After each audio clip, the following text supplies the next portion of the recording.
Hi everybody, welcome back to my channel. If you're new here, I hope you like what you see and you consider subscribing. This isn't a normal sewing video. I haven't done any sewing this week, to be honest. Well, I have. I've sewed some curtains for a friend, and yeah, to be honest, that job turned out to be a bit more of a chew on than I expected it to be. I think next time I'll just volunteer to make a brand new pair of curtains from scratch, because yeah, putting linings in curtains, it's not my favourite thing to do. And it's taken me weeks. It's taken me ages to do it. But once I realised what a bit of a pain it was going to be, I sort of put it off and put it off. Sorry, Suzanne. That's the lady I was doing them for, but it was actually for a neighbour of hers. So anyway, that was done. That's the sewing I've been doing. But I did say to people that I would do a video on my overlocker. And this is it. I hope you like it. I have a phone now that I can now use iMovie on, so hopefully once I've edited this video, get me, it should look a bit more profesh. But let me know what you think. Let me have any comments once you've watched the video, and stay tuned to the end, because I am going to show you a nifty trick how to do turn loops in, button loops inside out, or straps inside out using your overlocker.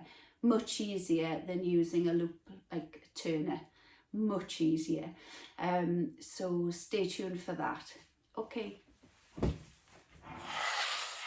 Okay, so this is my Brother Lock 734DS, as you can probably see there.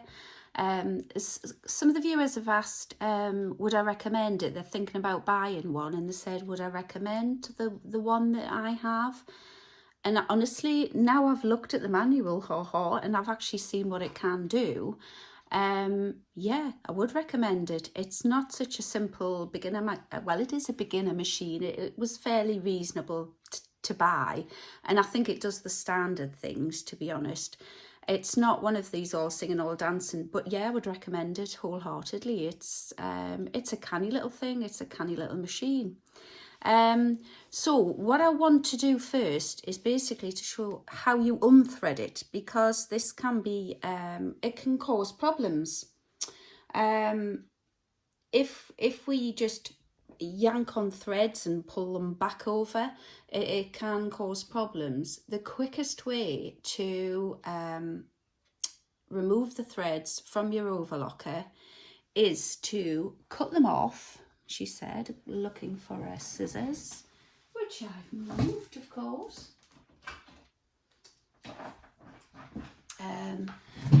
Is to cut the threads across the top here. So you see you get the 4 threads. Right? And then if you were changing the colour of the spools on the back, I'll just lift you up so you can see that. I'm going to try and make you not feel too sick. If you were changing the colour of the spools, you would change it then. And what you could do, if you were changing them, say, all to cream, is attach them to, you know, put the spools on, thread them up the top there, up through the hooks, knot these threads together, and then feed them through the machine. And I've never tried it myself, but apparently it'll pull all the threads through, and you'll not have to do any of the jiggery pokery stuff and thread everything from scratch. But if you're changing the spools all together and you just want the threads out, you want to give it a bit of a clean or whatever, this is the way that I do it, that I've followed the book that it says. You cut the threads, you then finished with the black threads. You can put whatever thread you want in, and all you would do is, just going to get me presser foot the right way around, is grab onto the chain here, and I'm not pulling at all, I'm just holding it so it gets out of the way so it doesn't bunch up under the needle, and just work it till all the threads come out.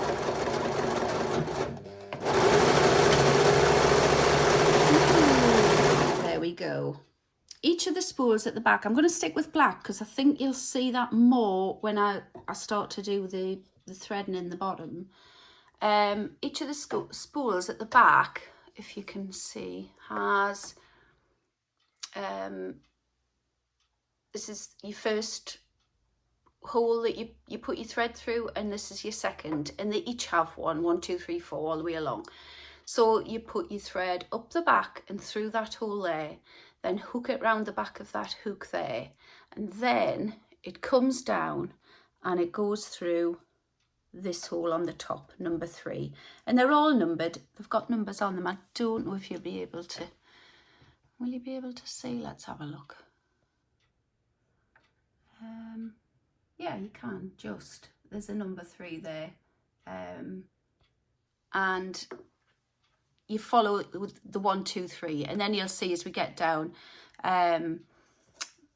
you come through the tensions, and then there's your number 4 for your the next place to go to, obviously after number 3, and then it's all colour coordinated, and the numbers are all there for you. So it's really, it is straightforward. There are a few little bits that get a little bit complicated.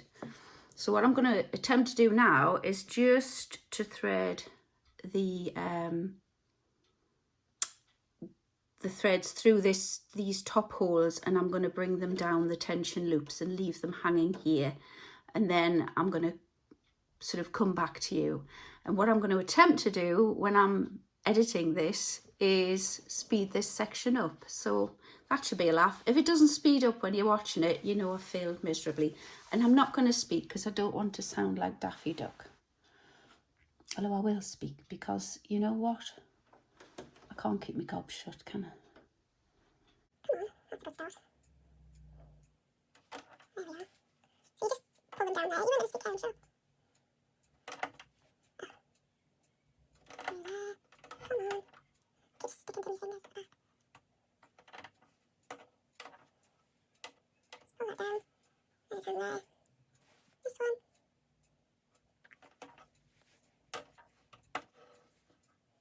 And the final one. So if I've managed to speed this section up, and I've sounded like Daffy Duck, you're already on to the next bit now. You'll get bored of watching me do this. Oh, come on, right, there we go. There we are, all 3 bits together. Okay, so we've threaded the 4 spools, and we've taken them down through, these are the tension wheels, and I don't know if you can see that, but at the minute they're all set on 4. Each of the parts that control the actual workings of the machine and how you get a different stitch, what I've done is I've labelled them all, and underneath in red I've put what is their basic setting, so that I know tension wheels should always be on 4, because they do get knocked, you know, when you're reaching across or something like that, and then all of a sudden your overlocker starts doing a really odd looking stitch, and you know, if you just think to check all these different points, there's other places on the machine I'll show you in a minute as well that need to be right. But let's get back on with the threading of the machine. So this first thread here from the first spool on the back is, we're following the blue line, and it is the lower looper. So I'm just going to tilt you down there so you can see it a bit clearer.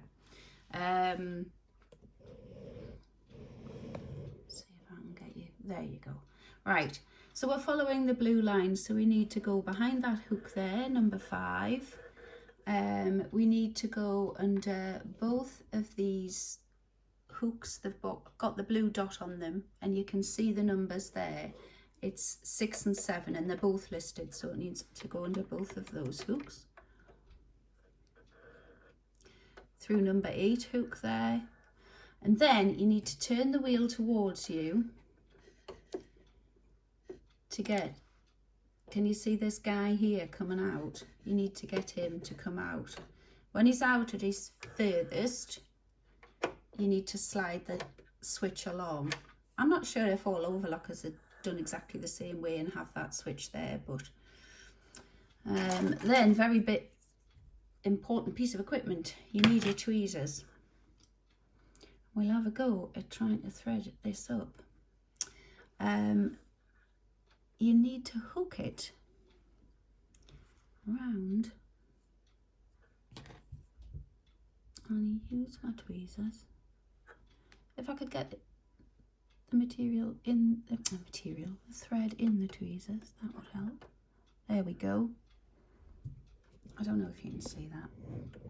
See how it's hooked round that metal hook there. That's the first bit, and you then need to put it through this hole here in the end of the jiggery pokery thing that came out. I don't know the name of that. The lower looper arm, we'll call it. Probably is called something like that, and it probably tells me in the manual. But like I say, I didn't really read the manual properly when I first got this machine. I read this bit on how to thread it and stuff like that, but I didn't read all the different things it could do. I've got examples of all the different finishes I can do for you to look at, and I'm really quite surprised. Anyway, so that's your first one done. That's your lower looper. Then this thread here is your upper looper. And if we pull that through the number 5 switch there, hook even, not switch, it just goes up the first one of those hooks. It just has the number 6 in green, because we're following the green line now. You come across and you go through to number 7 green hook, and then turn your thing again, and this has got to go through that hole there. That's your upper looper arm. First time, hurrah. Right, grab it with the tweezers, pull it through to the back. You get some tweezers with the machine, and they're absolutely invaluable, because I don't know about anybody else, I don't have hands that small that I can reach through that little gap. So you put those 2 threads to the back. Now comes the fun bit. Now we've got to thread the needles. I do have my specs on, I am prepared. So you take your 3rd thread. Now threading the needles is actually a piece of cake compared with the loopers. So I'll just show you here. So you come down from your tension wheel along under the 2 bits. This is the 3rd spool that I'm threading now. You take it up and around there, and I don't know if you can see, there's a piece of metal in there, and this diagram shows you that the 3rd spool, you follow the pink line, so you go to the right hand side of that bit of metal.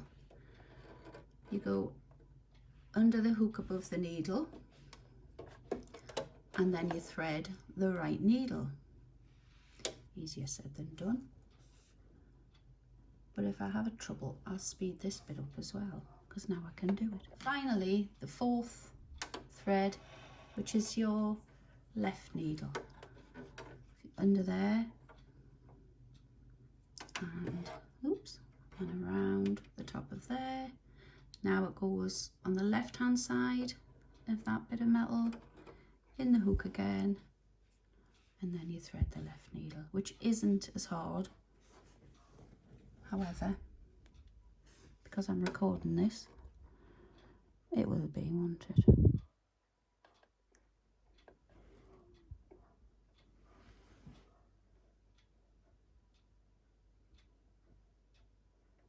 Oh, oh, oh. There we go. Right. Oh no, dog attack, dog attack. And that's it done. Okay, so that's everything threaded, and I've just watched the end bit of where I threaded the needles and realised that you could only see from here down over, so you couldn't see this top bit.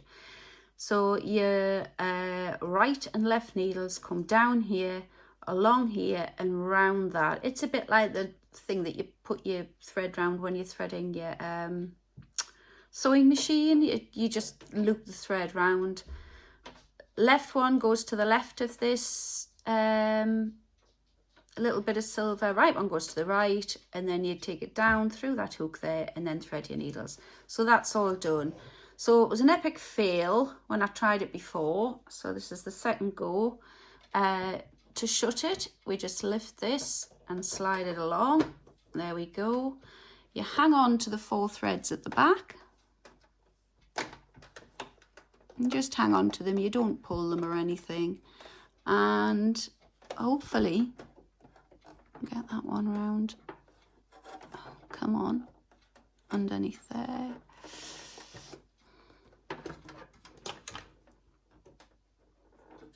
Where's my tweezers? That's it. Just hang on to them. Press the presser foot. Say a little prayer and hope it works this time.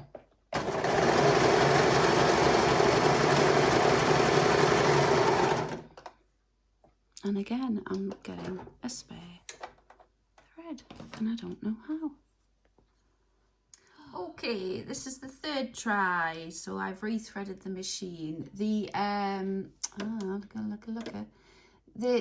the thing with the brother, and I'm not sure if it's all brothers or if it's possibly just this model, is you have to thread the threads in order. So you have to go 1, 2, 3, 4. You can't, you know, one of those threads came loose there. That's the second time I've tried to pull the chain off. And if a thread comes loose, you've got to go back and you've got to do 1, 2, 3, 4, which is why I'm retaking it rather than make you sit and watch me do it again and again and again. So this is the 3rd attempt at trying to get the chain to run off. This time I haven't put my 2 needle threads under my presser foot and pulled them to the back. I do that all the time, but that doesn't seem to be working. All I've done is I've threaded them and pulled them to the back. So let's go, 3rd time lucky, hopefully. I'm going to shut the door again, lock it into place, and let's go. Let's see what I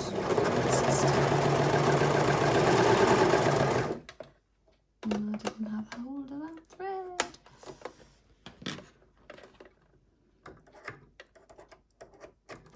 And again, come on, you can do this. Lift the presser foot, pull it out, drop the presser foot, and try it again.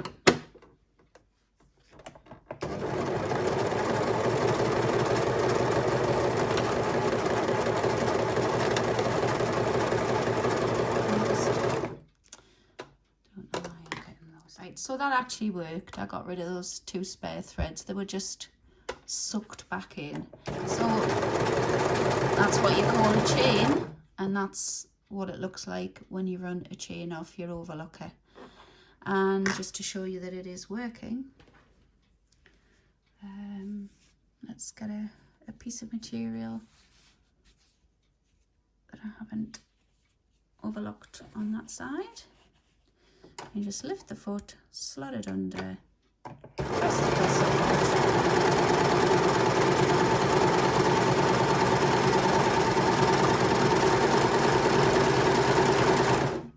And you just keep going a little bit on an overlocker. And what you should do is snip it there, thread those threads back through here with a big darning needle, but I usually just clip them off there, to be fair. That's just to show you that it is actually overlocking and it is doing what it's supposed to do. That's the effect you get with a 3-thread overlocker. The tension's a little bit off on that one, but you can see it's a sort of a bit of a narrower stitch than that one. What else have we got here? That's your basic settings, what I've just shown. And this is a bit of a gather, and this is, you get this by altering the feed dogs. The difference between the sewing machine and the overlocker is there's two sets of feed dogs. There's one at the front under the presser foot and there's one at the back. And if you turn the differential feed, which is on the side of my overlocker over here, I'll bring you around and show you it.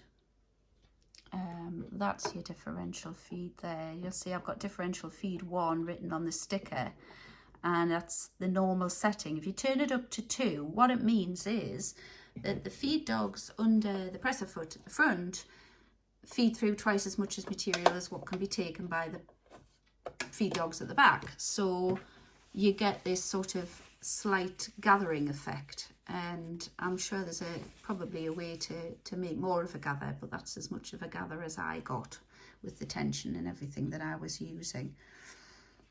This is the lovely example that hopefully I'm showing in the in the thumbnail, and this was achieved by I did a rolled hem to show you. And to do a rolled hem, you've got to alter the tensions and everything, but you take out your left needle, you take out the stitch finger underneath. Video for another time. And I obviously didn't put things quite back in the way they should have been, because that's the monstrosity I got. But what I did this for was, I watched a girl on Abby's Den, and she had 4 colours in her machine to show you which each spool does. So that was the lower looper on the end, and that's the black thread you can see there, and I think you can just see a bit of the orange running through it. But if I get the bit that actually worked, then it looks much better. It just gives you, again, the tension's a little bit off because it's a bit puckered, but it gives you an idea of what spool is doing what stitch. So you know that you're going to see a lot of that thread. If you wanted that colour on that bit of material to match in, then you know that that lower looper thread, if you don't want to see it, has got to match your material, because that's how much you're going to see of that thread. And then the other ones are like so. And obviously the little stitches are the needles. The orange and the blue, I think they were, is the needles, and the pink is the other looper. The pink that's sort of going up and down between the stitches there. So, but normally you would have all 4 colours the same. But what I really wanted to show you was, and what I'm so chuffed with, is this rolled hem that I've found out I can do, which is one of the finishes, which I think looks really, really smart. And again, like I say, to do the rolled hem, you have to remove your left needle, take your left thread out, reduce your tension wheel for your left thread down to your tension wheel, take that down to 0, take the thread out, remove your left, and remove something in here called the stitch finger, which is easy to remove. It's literally just this thing here, and you just pull it out, and that enables you to do the rolled hem. And then I watched a couple of videos on doing a lettuce hem. So you keep the rolled hem settings, and one lady said you do the rolled hem settings, the lady who I followed to do this side, and she said when you've fed it through the machine, this obviously works on jersey material, you stretch the material to get the lettuce hem effect, but it didn't work too well. That's probably just me, but I feel that this side worked better because it's sort of the lettucey bits, like the weavy bits, are more even. And I think it was something bobbing or wondering bobbin, that was it. The lady on there said stretch it, so as you pull it through your overlocker, you're pulling it through and you're pulling it back, and you stretch it as you stitch it, and that did give a much more even effect, I think, to the lettuce hem. So yeah, so I've got my stickers on here. So I've got, ooh, can we turn you around? This is your stitch width, and it's always set on 5. Again, the tension wheels are always set on 4. And that's my sticker there. Then we have the differential feed, always set on 1, and the stitch length, which is set on 3. And that's about it, really. That's your overlocker.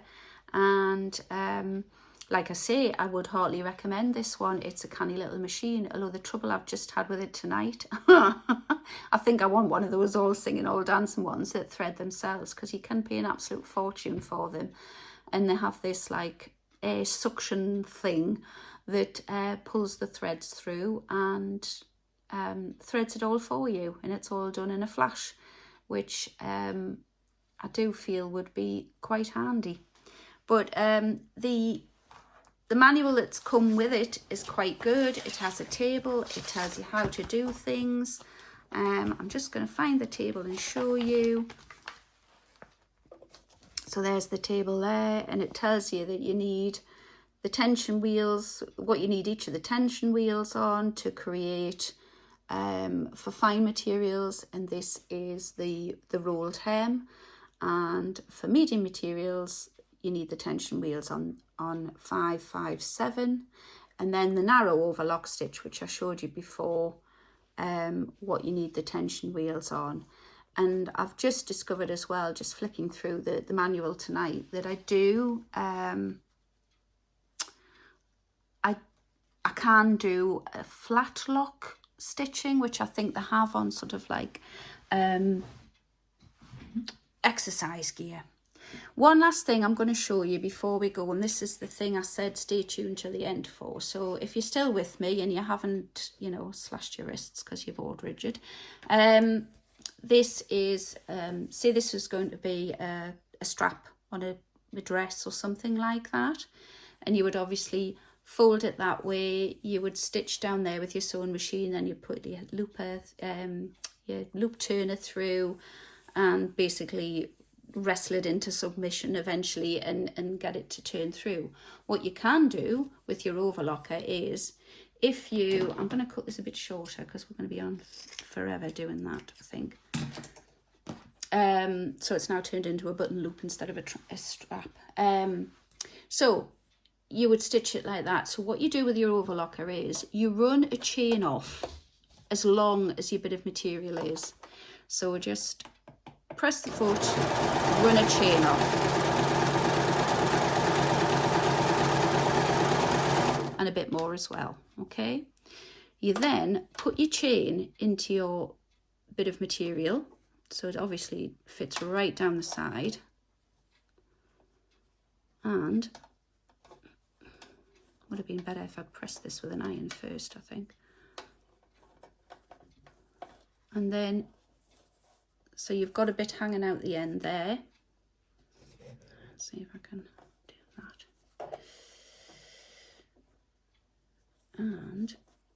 And this isn't my invention, by the way. This is Lucy at So Essential showed me how to do this. But I did that with the pink blouse that I made with the button loops that drove me insane. And this was the easiest bit of the button loops. So, and you just run it through your machine, and you don't have to worry with an overlocker about all these little raggedy bits because your knife cuts them all off. So it makes it quite nice and smart when it's finished.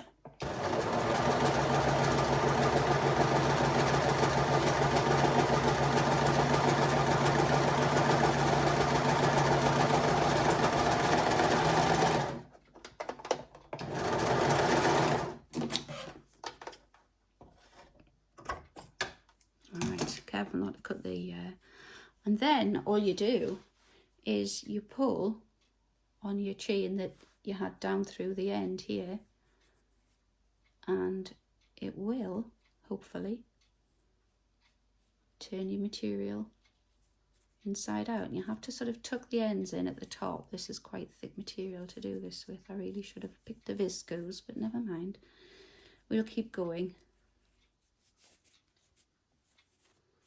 Eventually you do feel it move, I promise.